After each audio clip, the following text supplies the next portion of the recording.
आप YouTube channel देख रहे हैं। मैं इमरान खान हूं। सबसे पहले तो खबर आपको दे देते हैं। बड़ी खबर है ये, पाकिस्तान तहरीक-ए-इंसाफ ने अब मुतालबा किया है कि chief justice of Pakistan justice Qazi Faez ईसा साहब और उनके अलावा चीफ जस्टिस जो हैं वो इस्लामाबाद हाई कोर्ट के जस्टिस आमिर फारूक वो इस्तीफ़ा दे दें।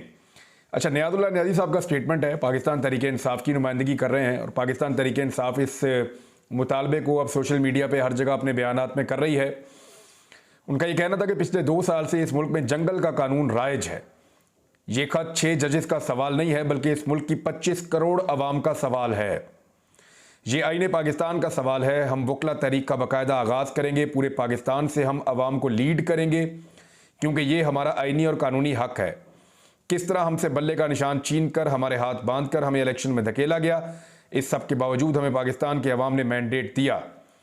बजाय इसके कि अवामी मैंडेट की कदर की जाती, उल्टा इन लोगों को इस मुल्क पर मुसल्लत कर दिया गया जो अवामी मैंडेट पर डाका मारकर आए हैं।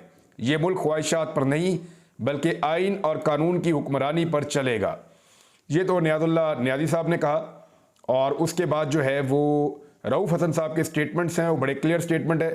इस्लामाबाद हाई कोर्ट के जजेस ने अपने खत में वादे लिखा है कि हमने कई बार chief justice Islamabad high court और चीफ जस्टिस सुप्रीम कोर्ट से यह जिक्र किया कि अदलिया के मामलात में मुदाखलत हो रही है और जजेस पर प्रेशर डाला जा रहा है। घरों में कैमरे नस्ब किए गए हैं। इस सब के बावजूद क्यों एक्शन नहीं लिया गया? ये मामलात उस वक्त हुए जब शहबाज शरीफ वजीर आज़म थे और आज इंसाफ के लिए उसी शहबाज शरीफ से हम उम्मीद करें। ये इंसाफ की तौहीन है। एक सो कॉल्ड वजीर आज़म, एक प्लांटेड वजीर आज़म खुद ये ताजुन करेगा कि वो मुजरिम है या नहीं। ये क्या मजाक हो रहा है? हम इस चीज़ को मुकम्मल तौर पर मुस्तरद करते हैं। हम हर वो कदम उठाएंगे जिसकी हमें आइन और कानून इजाज़त देता है। लोगों के बेडरूम में कैमरे लगाए गए, ये इंसाफ और कानून का कत्ल है। फुल कोर्ट बुलाकर तमाशा किया गया है। क्या एक नामजद मुलजिम को हक है कि वो खुद अपने मुकदमे में जज बने? क्या वजीर आज़म खुद डिसाइड करेगा कि वो मुजरिम है या नहीं? हम ये मजाक नहीं होने देंगे। 100 और भी जजेस हैं। हम चाहते हैं कि वो भी अपनी आप बीती बयान करें। मजीद जजेस भी बताएं कि उन पर क्या क्या दबाव डाला गया। ये रऊफ़ हसन साहब की प्रेस कॉन्फ्रेंस है और उन्होंने इस हवाले से काफ़ी ज़ोरदार आवाज़ उठाई है। पाकिस्तान तहरीक-ए-इंसाफ जो है उन्होंने ये मुतालबा किया है कि chief justice Islamabad high court और chief justice of Pakistan supreme court, ये दोनों जो हैं वो मुस्ताफ़ी हो जाएं अपने ओहदों से।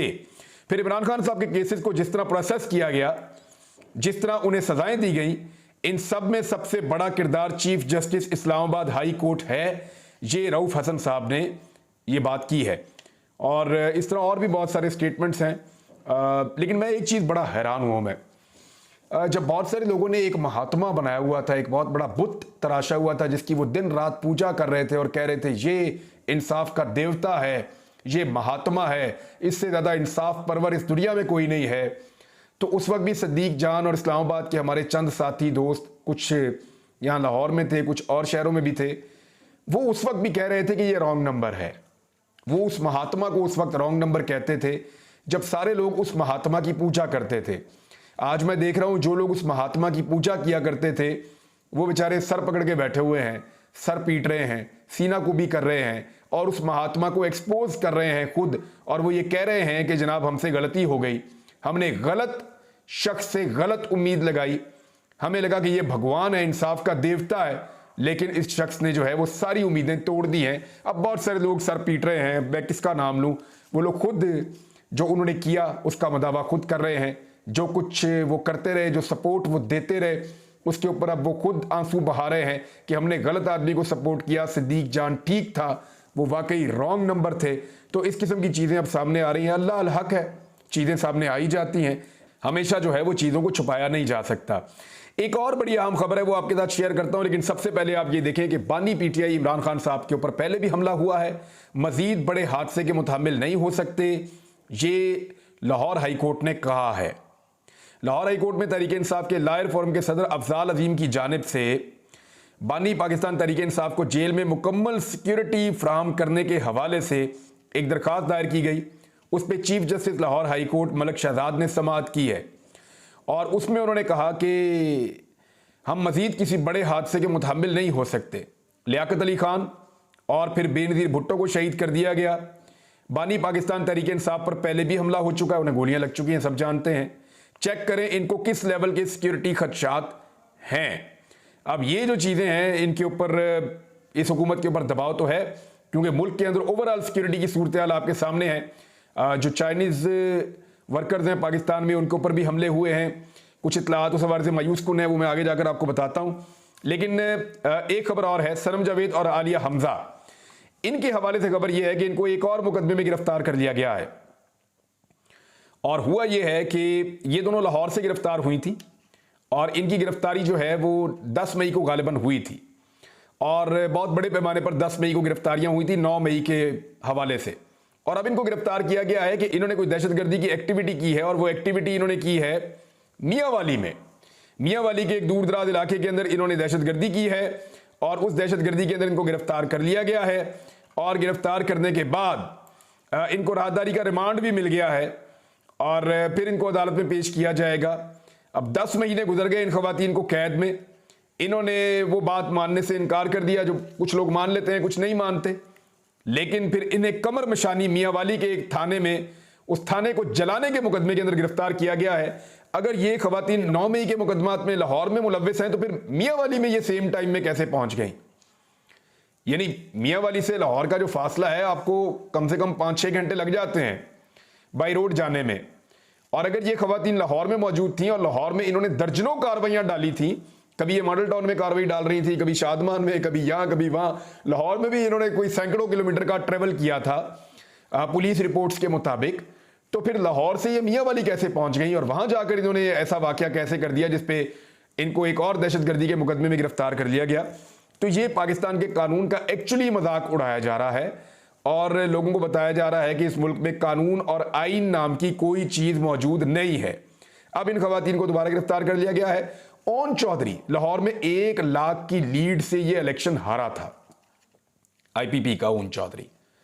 नवाज शरीफ ने और शहबाज शरीफ ने इसको वोट डाला था मॉडल टाउन में। ये इलेक्शन हार गया था लाहौर से। सलमान अकरम राजा साहब ने इसको लगभग 1 लाख वोटों से शिकस्त दी थी। लेकिन सलमान अकरम राजा साहब को फॉर्म 45 में तो 1 लाख की बढ़तरी थी, लेकिन फॉर्म 47 के अंदर जब रिजल्ट आया तो ओन चौधरी जीत गया। अब ओन चौधरी का मामला जो है वो हाई कोर्ट में पहुंच गया है। जो जमात इन 6 जजेस के इंसाफ मांगने के मामले के ऊपर इन 6 जजेस के कैरेक्टर पे कीचड़ उछाल रही है, उसी जमात के वजीर आजम को चीफ जस्टिस ऑफ पाकिस्तान ने मुनसिफ बना दिया इस मामले में कि जनाब आप एक कमीशन बना के इंसाफ कर दें रिटायर्ड जज का। तो अब रिटायर्ड जज कैसे इंसाफ करेंगे? तो हाजिर ड्यूटी जजेस जो है वो बेचारे परेशान है। एक और चीज आपको मैं बताऊं कि क्योंकि शरीफ खानदान है, वो बास तो आना नहीं, उन्होंने अपनों को तो बार बार मुड़ मुड़ के नवाजना है। देखते हैं वो क्या कर सकते हैं। मुश्तरका मफादात काउंसिल की तश्कील, ये दोबारा से इसकी तश्कील की गई है, तश्कील 9 हुई है। तो इस बार वजीर खजाना की जगह वजीर खारजा को इसमें शामिल कर दिया गया है। हालांकि इसहाक डार का वजीर खारजा का इससे लेना देना ही कख नहीं है, कोई ताल्लुक नहीं है मुश्तरका मफादात काउंसिल के साथ, लेकिन इसके अंदर इसहाक डार को शामिल किया गया है। नोटिफिकेशन के मुताबिक 8 रुकनी मुश्तरका मफादात काउंसिल के चेयरमैन वजीर आजम शहबाज शरीफ साहब होंगे, और उसके अंदर इसहाक डार साहब को शामिल किया गया है। इसमें ख्वाजा आसिफ को शामिल किया गया है, इंजीनियर अमीर मकाम को भी इसमें शामिल किया गया है। जबकि जो इसके मेंबर होते हैं वजीर खजाना, उनको शामिल नहीं किया गया, और वजीर खारजा को इसके अंदर शामिल कर दिया गया है। जबकि वजीर खजाना ये कह रहे हैं कि पाकिस्तान को कम से कम 3 साल का नया IMF प्रोग्राम दरकार है।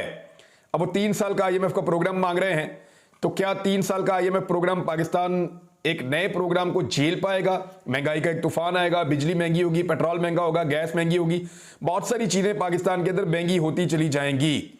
उनका यह कहना है कि ये आखिरी प्रोग्राम पाकिस्तान का होगा। हर मरतबा जब पाकिस्तान की कोई भी गवर्नमेंट प्रोग्राम लेती है ना, तो वो यही कहती है कि ये आखिरी प्रोग्राम होगा, लेकिन वो कभी आखिरी प्रोग्राम होता नहीं है।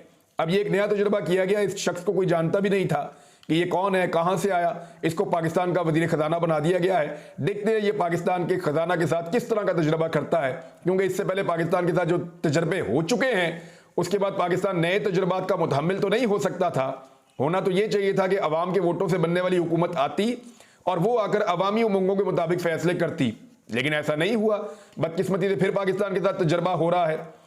और इसके अलावा जो है वो IMF के जो नया प्रोग्राम है उसमें बहुत सारी चीजें, बहुत सारे चैलेंजेस पाकिस्तान को दरकार होंगे, और पाकिस्तान का जो तवानाई का शोबा है उसके ऊपर बहुत दबाव आएगा। बिजली की कीमत पहले बढ़ाई गई थी 5 रुपए, अब कोई 2.5 रुपए मजीद बढ़ाने का फैसला किया गया है। गैस की कीमतें पहले ही बढ़ चुकी हैं, बिजली की कीमतें बढ़ती चली जा रही हैं। पेट्रोलियम मसनूआत की कीमतें यकम से बढ़ाने का इंडिया कुछ लोग दे रहे हैं। अल्लाह करे ये कीमतें कम हों, लेकिन इजाफे की खबरें आ रही हैं।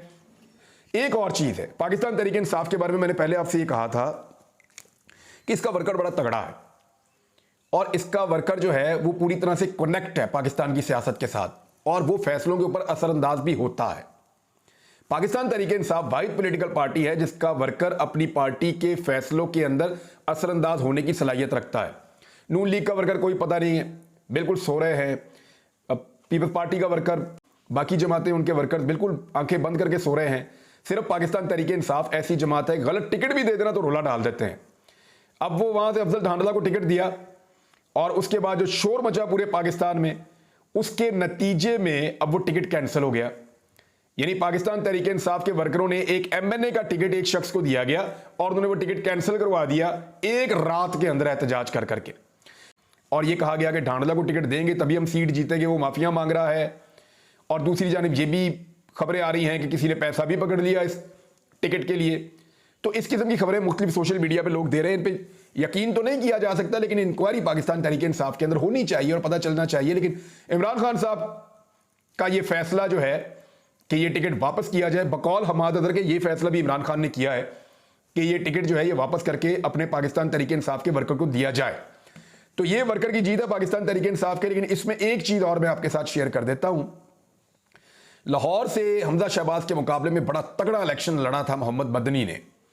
ये बहुत तगड़े पाकिस्तान तहरीक इंसाफ के कारकुन हैं, बहुत पुराने कारकुन हैं। इन्होंने कैदें भी बर्दाश्त की हैं, जेलें भी बर्दाश्त की हैं, सख्तियां भी बर्दाश्त की हैं, मारे भी खाई हैं, कारोबार भी तबाह करवाया है। और ये शख्स हकदार था कि दोबारा वहां से इलेक्शन लड़ता सूबाई असम्बली की नशिस्त पे। लेकिन मोहम्मद मदनी का जो टिकट है वो फराहम कर दिया गया। बहरहाल मोहम्मद मदनी साहब को फारिग कर दिया गया, ये टिकट उनको नहीं दिया गया। ये बड़ा अनफॉर्चुनेट है।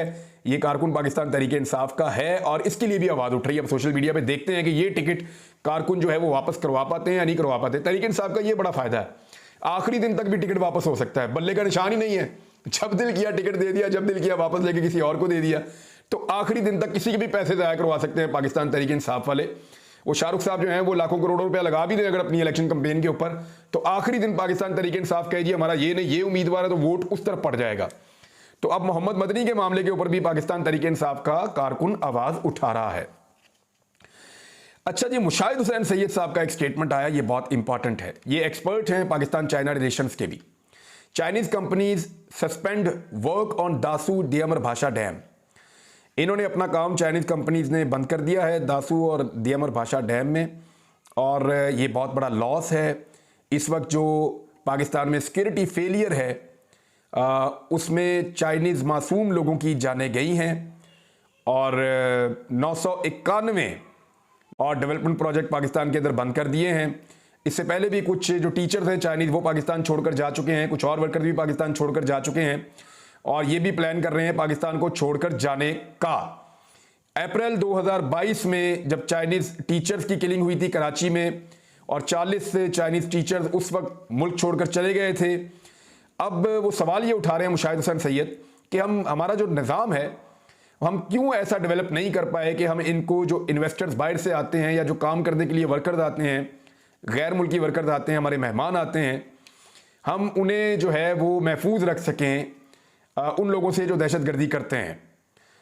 तो इसके बाद उन्होंने कहा कि अब मुख्तलिफ़ किस्म की जो है वो दुश्मन बनाते रहते हैं, मुख्तलिफ़ किस्म की जो है साजिशों के अंदर अपने आप को फंसाते रहते हैं, कॉन्स्पिरेसी जो है वो जनरेट करते रहते हैं। लेकिन हमें एक्चुअली ये काम करना चाहिए। हामिद मीर साहब ने इस पर ट्वीट करते हुए बड़ी अच्छी बात की कि बजाय इसके जजों को जो है वो ट्रैक किया जाए, दहशतगर्दों को ट्रैक किया जाए तो ज़्यादा बेहतर है। हामिद मीर साहब ने ये कहा। और कुछ और खबरें आपके साथ शेयर करेंगे अगले वीलॉग में। लेकिन ये बहुत अफसोसनाक है, पाकिस्तान में दहशतगर्दी के बढ़ते हुए वाक़यात, इस पर पूरे पाकिस्तान को तशवीश है। पाकिस्तान की सिक्योरिटी फोर्सेस ने पहले भी बड़ी कुर्बानियाँ दी हैं। मेरे ख्याल में अब ये वक्त आ गया है कि पूरा का पूरा फोकस शिफ्ट करके दहशतगर्दी के मामलात के ऊपर लगाया जाए, इससे पहले कि हम ताखीर की वजह से मज़ीद किसी मसले में धंस जाएं। अब तक के लिए इतना ही। अपना ख्याल रखिएगा, अपने चैनल का भी। अल्लाह हाफ़िज़।